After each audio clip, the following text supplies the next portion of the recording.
Gunslinger Spawn, issue number 5 from Image Comics. So, in the last issue, we had Gunslinger Spawn coming across the clown, and actually the clown and Violator. Somehow it appears that the clown was able to separate his clown form and his Violator form into two separate forms, and that gets explained in this issue. And he wants Spawn to join forces with him.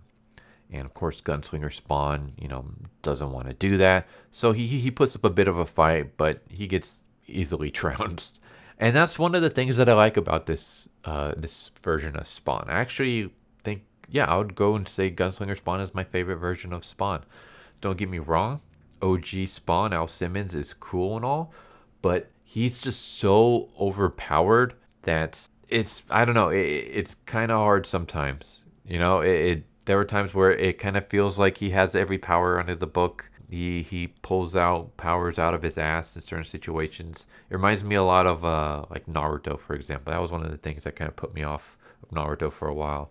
Was Sasuke especially was constantly pulling new moves out of his ass left and right. And it's like the Sharingan went from an ability that can just copy movements and learn techniques and put people in illusions to now all of a sudden it can do all these other crazy things, and it's just like, nah, like just stop it. It's annoying.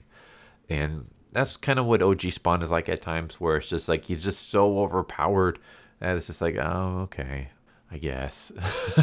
Whereas Gunslinger Spawn, it's even been said before that he's the weakest of the spawns, and because of that, it's I don't know.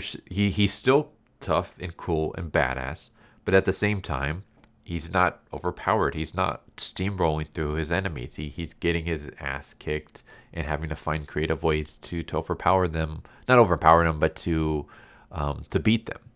And I'm like, okay, that's why he's more interesting of a character to me. But yeah, going back to the story, he puts up a fight. He's able to bust the clown's nose, not break it or anything, but at least get it bloody. But then he gets his ass kicked. And the clown knocks him down and tells him, like, I don't want to fight you. You know what? Like, for Spawn, I'm getting to like you, actually. And I'm going to tell you the story. And he begins to tell his story. And he tells a story about how he was one of the first to create the first symbiote that would eventually turn into the Hellspawn costume. And he says that, like, even though he helped build it, it wasn't given to him. Instead, it wasn't even given to any Hellborn. Instead, it was given to humans. And these Hellborns were now regulated to being trainers of these humans rather than actually being able to wear the costume themselves. A lot of them failed. A lot of the humans failed. But eventually they found Al Simmons, and Al Simmons was able to utilize the costume. But at one point, Al Simmons realized that he didn't need his heart any longer. Like he couldn't be controlled.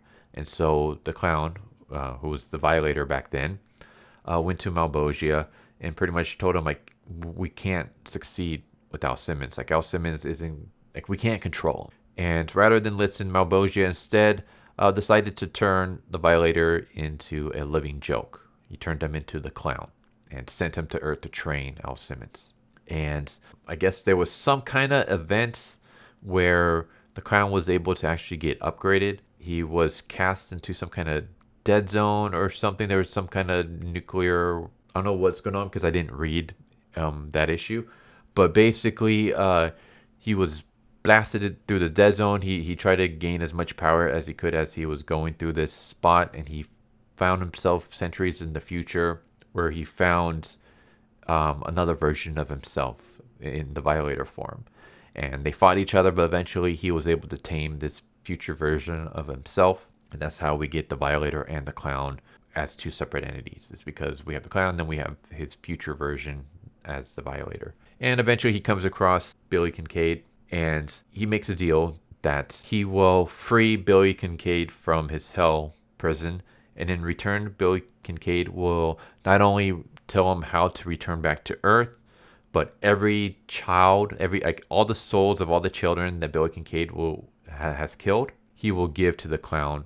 And that's why we see little miniature versions of the clown. It's because these are the souls of children that Billy Kincaid has killed. And so that's how Billy Kincaid was freed. That's how the clown was able to get his minions and also free himself from hell, from this hell prison. Yeah, so he basically has an army of dead kids, which is really messed up when you think about it.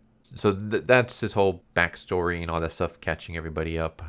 How the clown and the Violator are at the same time. How the clown is, a lot stronger and stuff is because of all this. And he's like, I need your help to take out Al Simmons. I want to reclaim Malbosia's empty throne. And I can't do that with OG Spawn in the way.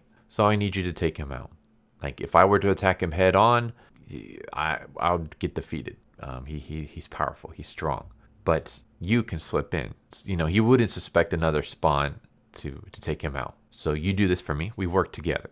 You help me, befriend Spawn. Keep him alive for now, but eventually I need you to turn on him so that I can reclaim the throne. So I can claim the throne of hell. Not reclaim it, but so I can claim the throne of hell. And once I become the leader of hell, I will be able to send you back to your time. And Gunslinger Spawn's like, what if I don't want to go back to my time? What if I want to go back a couple years later? Like, my time was 1864. But what if I want to go back to 1862 instead? Because I'm assuming he wants to go back in time so that he can prevent something from happening in those coming years. And the clown's like, all right, let's make a deal right here. You betray Al Simmons, help me reclaim the throne of hell, and in return, I will send you back to 1862.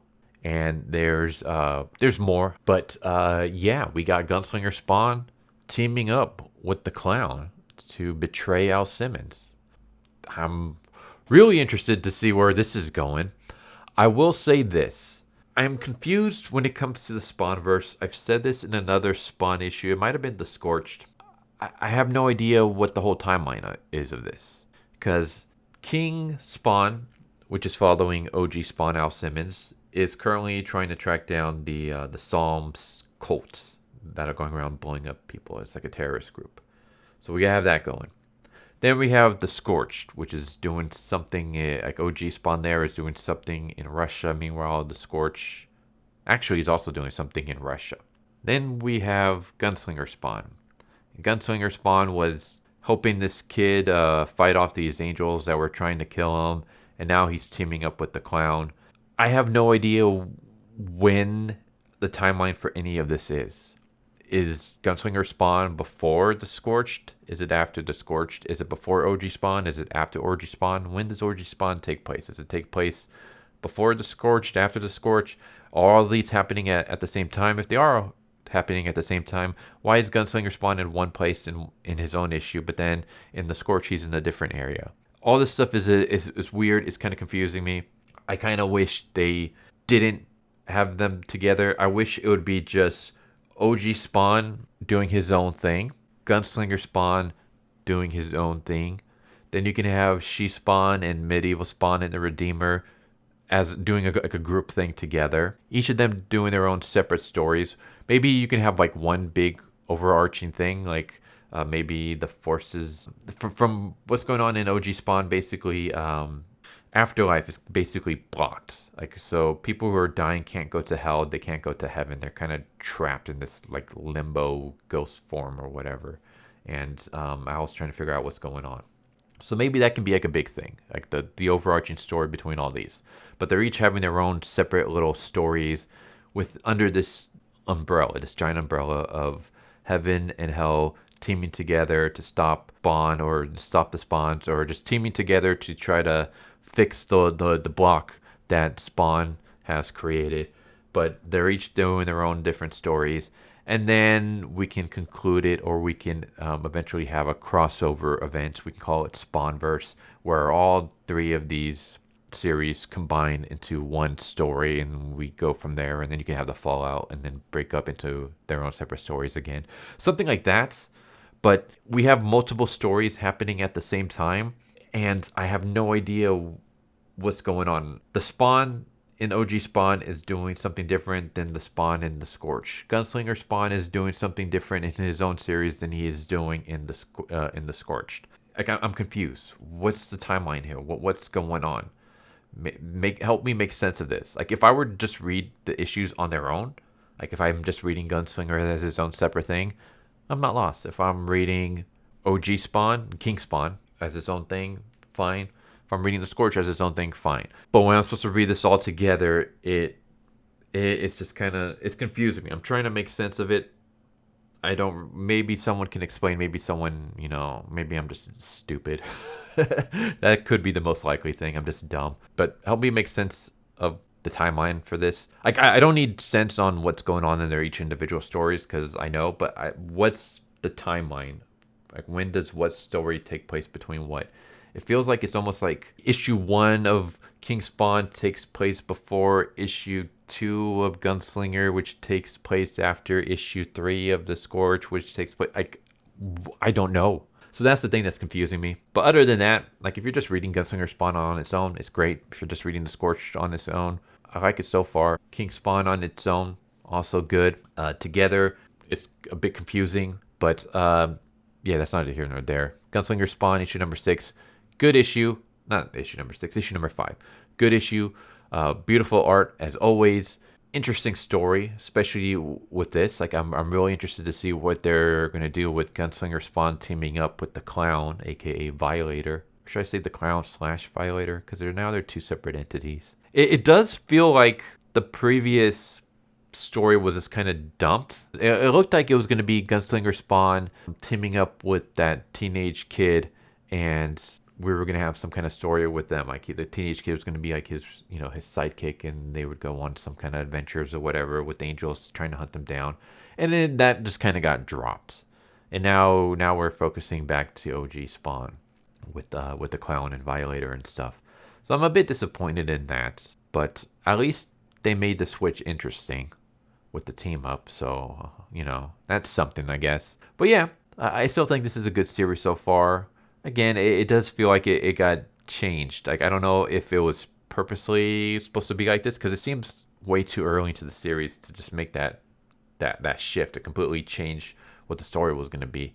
But if it was planned from the beginning, it really switched. Like, it's really noticeable, and it doesn't flow well. I'm trying to explain. It doesn't ease up into this new arc. That's what I'm trying to get at. It feels like the first arc just kind of stops, and then we're just at this new thing where Gunslinger Spawn is back on his own again, and it's just kind of like, okay, why did that happen?